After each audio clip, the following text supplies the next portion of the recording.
வணக்கம். இன்றைய முக்கிய செய்திகள். நீட் தடையை உடைப்பதற்கான படையாக திமுக என்றைக்கும் முன்வரிசையில் நிற்கும் என்று எதிர்க்கட்சித் தலைவர் உதயநிதி ஸ்டாலின் அவர்கள் தெரிவித்துள்ளார். கடும் அமளியின் காரணமாக நாடாளுமன்ற மாநிலங்களவை பகல் 12 மணி வரை ஒத்திவைக்கப்பட்டது. நெல்லை, தென்காசி மாவட்டங்களில் இருந்து கேரளாவிற்கு கனிமங்கள் கடத்தப்படுவதை தடுக்க சிபிஐ விசாரணைக்கு உத்தரவிட வேண்டும் என்று பாமக தலைவர் அன்புமணி அவர்கள் வலியுறுத்தியுள்ளார். 22 கேரட் ஆபரண தங்கத்தின் விலை சவரனுக்கு 560 ரூபாய் அதிகரித்து ஒரு சவரன் 1,08,000 ரூபாயாகவும் 1 கிராம் 13,500 ரூபாய்க்கும் விற்பனை செய்யப்பட்டு வருகிறது. இதனைத் தொடர்ந்து 1 கிராம் வெள்ளியின் விலை 245 ரூபாய்க்கு விற்பனை செய்யப்பட்டு வருகிறது. அமெரிக்காவில் மாணவர் விசா விதிகளில் புதிய மாற்றங்கள் அறிவிக்கப்பட்டுள்ளது. முதல்வரின் காலை உணவு திட்டத்தின் பெயரை தவேக அரசு மாற்றியுள்ளது. இத்திட்டத்திற்கு பெருந்தலைவர் காமராஜர் காலை உணவு திட்டம் என்ற பெயர் மாற்றம் செய்யப்படுவதாக தவேக அரசு அறிவித்துள்ளது. டெல்லியில் நடைபெற்ற காவிரி நீர் மேலாண்மை ஆணைய கூட்டத்தில் தமிழ்நாட்டிற்கு தண்ணீர் திறந்துவிட கர்நாடகா மறுத்துள்ளது. பாதுகாப்பு காரணங்களுக்காக டெல்லியில் மூடப்பட்டிருந்த மெட்ரோ நிலையங்கள் மீண்டும் திறக்கப்பட்டுள்ளது.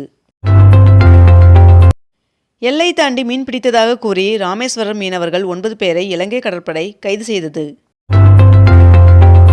சிவகாசியில் 6 கோடி மதிப்பிலான கால்நடைத்துறை நிலம் போலியான ஆவணங்களுடன் பத்திரப்பதிவு என்று புகார் எழுந்துள்ளது.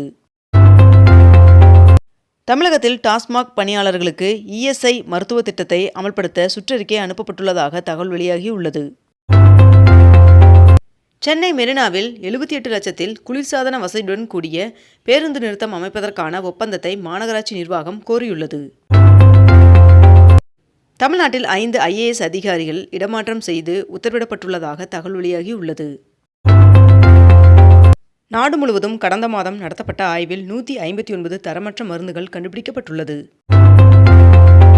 ஒன்றிய அரசின் மொத்த கடன் சுமை 2025-26 நிதியாண்டில் 8% உயர்ந்து 201 லட்சம் கோடியாக அதிகரித்துள்ளதாக தகவல் வெளியாகியுள்ளது.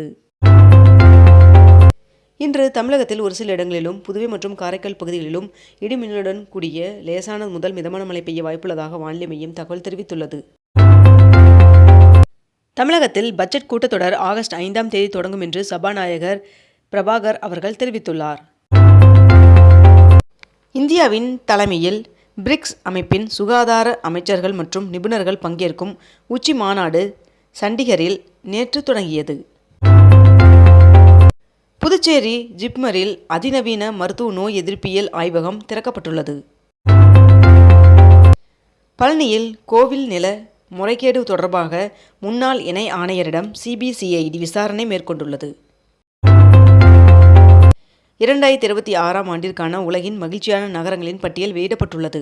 முதல் 10 இடங்களில் ஜெய்ப்பூர் இடம்பெற்றுள்ளதாக தகவல் வெளியாகியுள்ளது.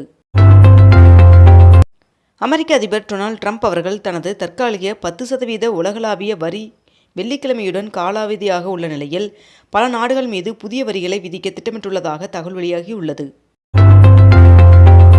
ஜூன் மாதத்திற்கான சிறந்த கிரிக்கெட் வீரராக நியூசிலாந்தின் நாதன் ஸ்மித் அவர்கள் தேர்வு செய்யப்பட்டுள்ளார்.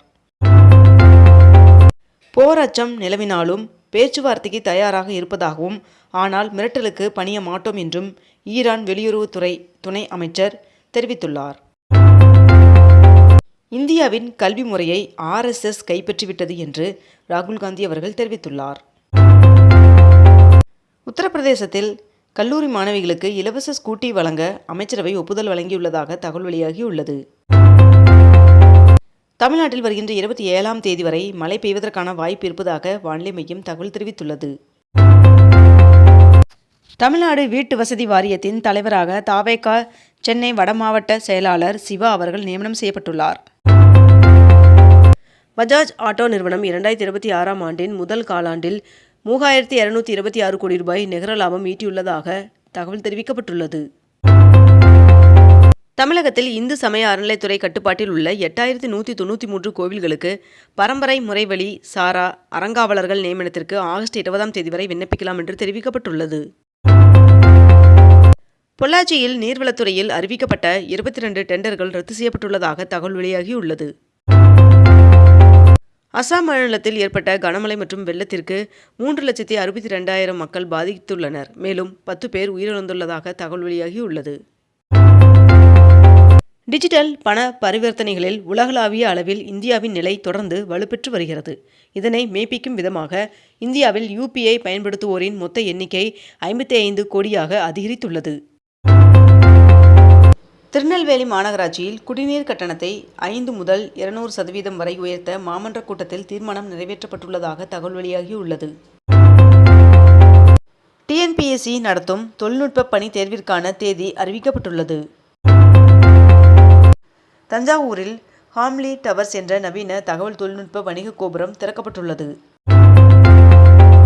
தமிழகத்தில் தவறு செய்யும் மின்சார வாரிய ஊழியர்கள் மீது ஒழுங்கு நடவடிக்கை எச்சரிக்கை விடுக்கப்பட்டுள்ளது. 2036ஆம் ஆண்டிற்குள் தமிழ்நாட்டை $1.5 டிரில்லியன் பொருளாதாரமாக மாற்றும் தொலைநோக்கு பார்வையுடன் அரசு செயல்படுவதாக அமைச்சர் மதன் ராஜா அவர்கள் தெரிவித்துள்ளார். 96 லட்சம் மதிப்பிற்கு அமெரிக்க பத்திரம் வாங்குவோருக்கு அமெரிக்க குடியுரிமைக்கான கிரீன் கார்டு திட்டம் அமல்படுத்த திட்டமிடப்பட்டுள்ளதாக தகவல் வெளியாகியுள்ளது. குறுவை சாகுபடி பாதிப்பு காரணமாக விவசாயிகளுக்கு நிவாரணம் வழங்க PR பாண்டியன் அவர்கள் கோரிக்கை விடுத்துள்ளார். மொத்த விற்பனையாளர்களுக்கு வழங்கப்படும் ஆவின் நெய்க்கான விலை உயர்வை ஆவின் நிறுவனம் திரும்ப பெற்றது. உலக சதுரங்க தினத்தை முன்னிட்டு சதுரங்க வீரர் வீராங்கனைகள் பயிற்சியாளர்களுக்கு முதலமைச்சர் விஜய் அவர்கள் வாழ்த்து தெரிவித்துள்ளார்.